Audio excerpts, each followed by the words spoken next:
Amen. I tell y'all, I've been a speaker since I was a young kid. Been a pastor for 40 years. And been trying to preach for 52. This is my first time having an opportunity to speak to the football players. When I was 18, 19, I pastored here in Marsh at Green Hill Baptist Church out by the golf course, and I would not have thought that 40 years later I would be back up here in Marsh, Texas. And I'm glad to be up here. Deontay there, back there, one of y'all fellow player, teammates. His father, his grandmother, great-granddad, I pastored all of them, and I'm so very proud of them. Y'all know something bad about it, don't tell me. Because I love him and I love his family. And then my deacon, Deacon Smith, and y'all probably know Mr. Smith. He's one of our deacons. Give me about 10 minutes and I'll be out of your way. I was wondering what I was going to talk about, and because this is the breakfast of champions, I wanted to talk about what makes a champion. What makes a champion? I want to break it down into 3 parts. I want to talk about, number 1, the demeanor of a champion. And then I want to talk about the mindset of a champion. And then finally, I'm going to talk about the movement of a champion. Now,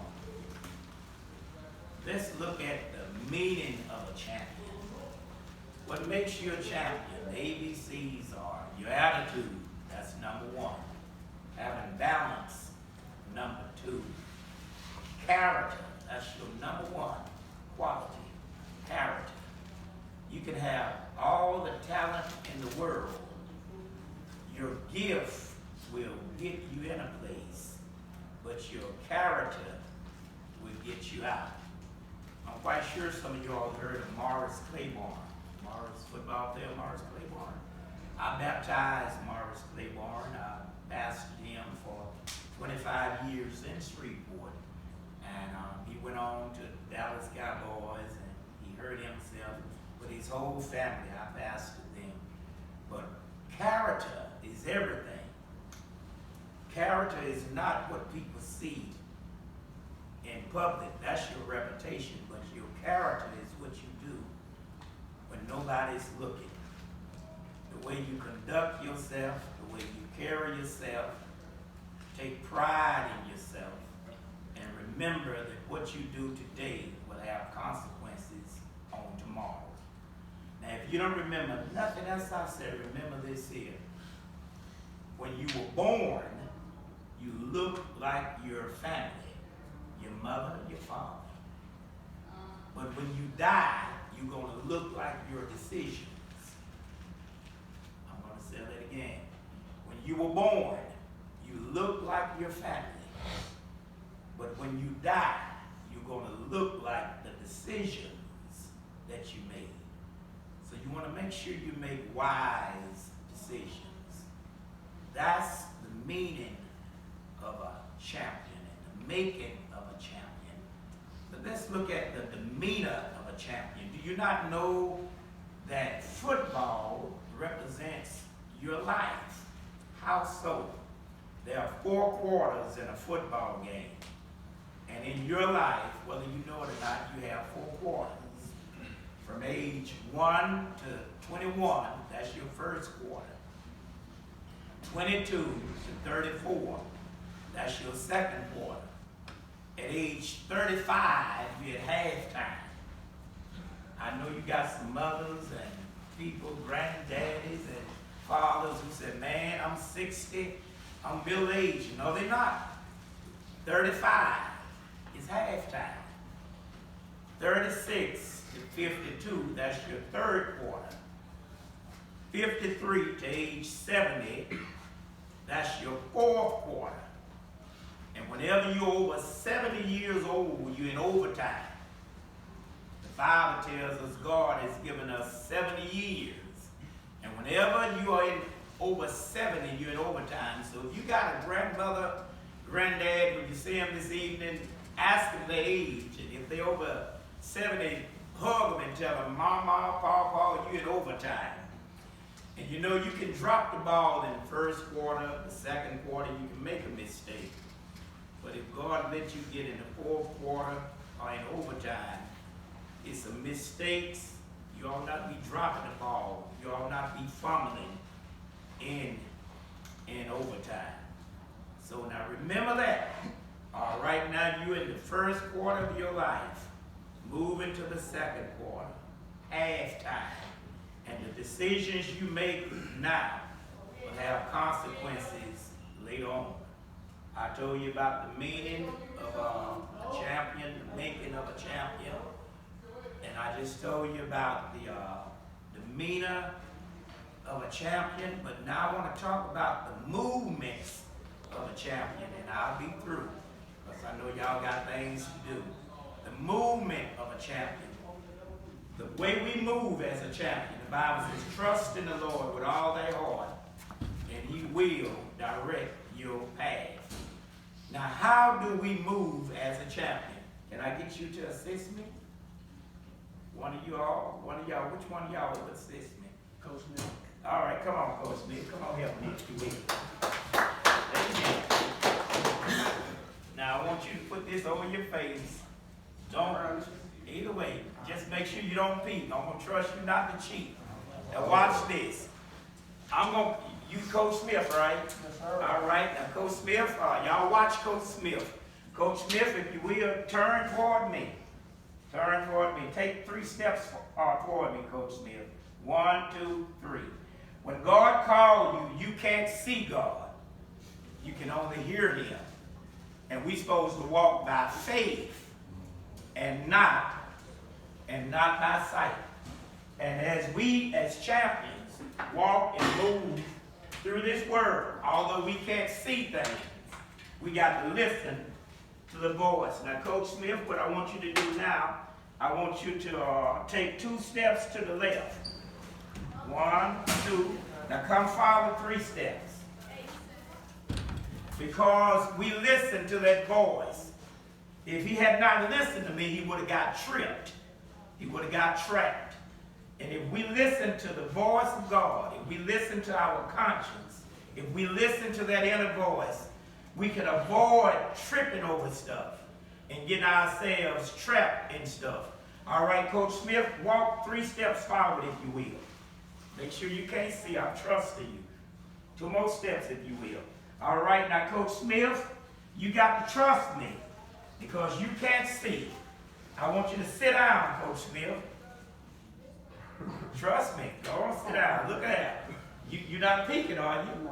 All right, look at that. In life, sometimes when it gets rough, when the Lord knows that you've had a whole lot on you, he'll prepare a place where you can sit comfortably. He'll prepare a place where you can sit and rest. He said he would restore your soul and he would renew your strength. Now watch this. He's sitting comfortable. Y'all see him in a comfortable place. All right, I'm standing here. Now y'all tell him to get up. Get up. Y'all holler at him. Tell him to get up. Get up. The mistake he just made was he's supposed to be listening to me. That's right.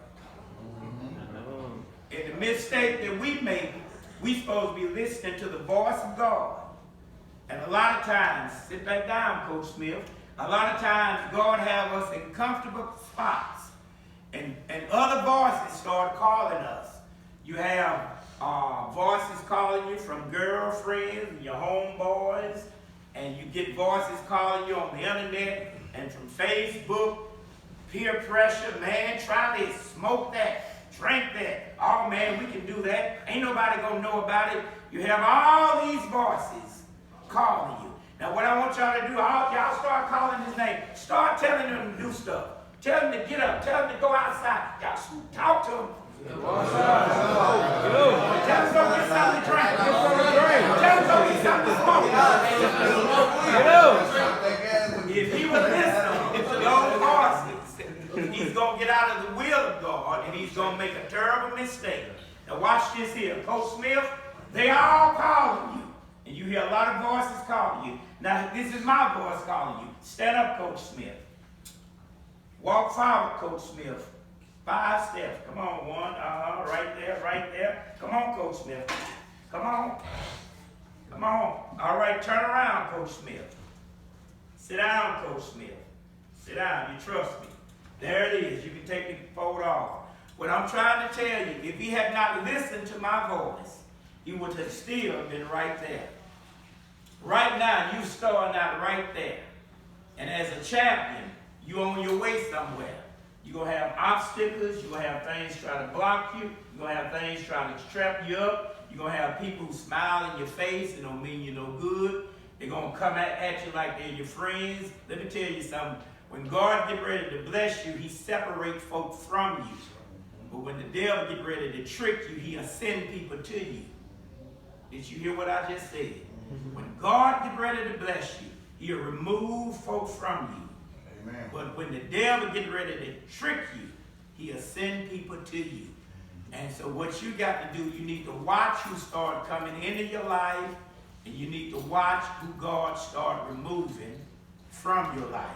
And if you listen to the voice of God, I guarantee you that one day he'll get you from where you started to your heavenly place. Now this is my last thing. I was wondering what could I do being I'm talking to young people. So I've been working on this. So I want to make sure I get this done right. All right, Coach Smith, one more time. Y'all give him a great hand. Give him a great hand. All right. Coach Smith, this is you. Look, Coach Smith, you can look now. Y'all see that? That's a dime. This is you. You're a dime piece. You're a shiny dime. You got value. This is you. Y'all look. Everybody look. Make sure you can see. This is the word. This is a penny. This is people who don't mean you no good. These are people who trying to tear you down. They're going to hate on you as you go up. The more you go up, they're going to try to block you. Y'all look. Look at my hands. This is the penny. Here you are. You are the dime piece. Dime piece, you got value. These are people who not on your level. Watch it now. They're going to cover you. They're going to surround you. Y'all look, look, look. They're going to surround you. Look, look, look, look. And they're going to cover you up.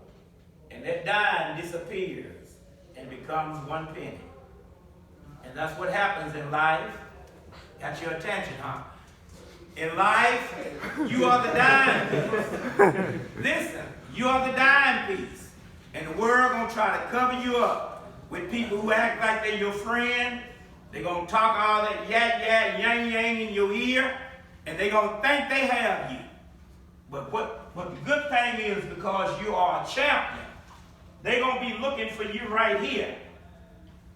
They're going to be looking for you right here. They're going to be looking for you where? Right here. But because you are a champion, you won't be right here.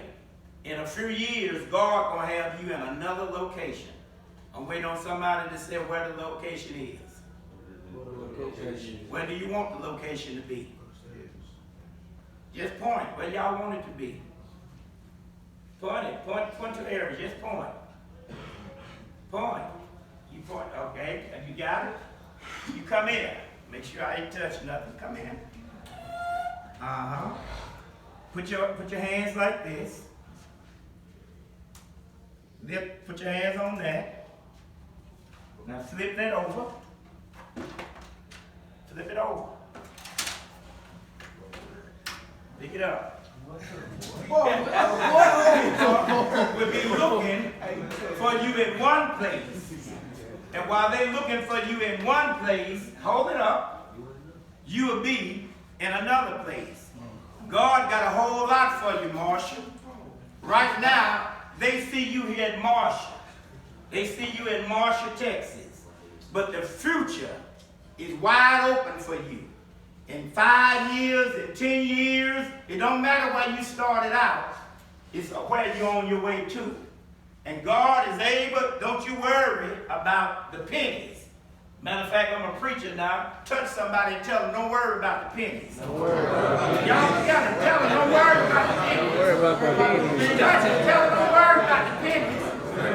Because the God we serve, watch it now, although you're a dime piece, and you may be surrounded by pennies, God have a way of taking a penny, turning it into a dime, and you'll come out as a silver dollar. I think I done talked too long. With that being said, somebody make some noise for Marshall.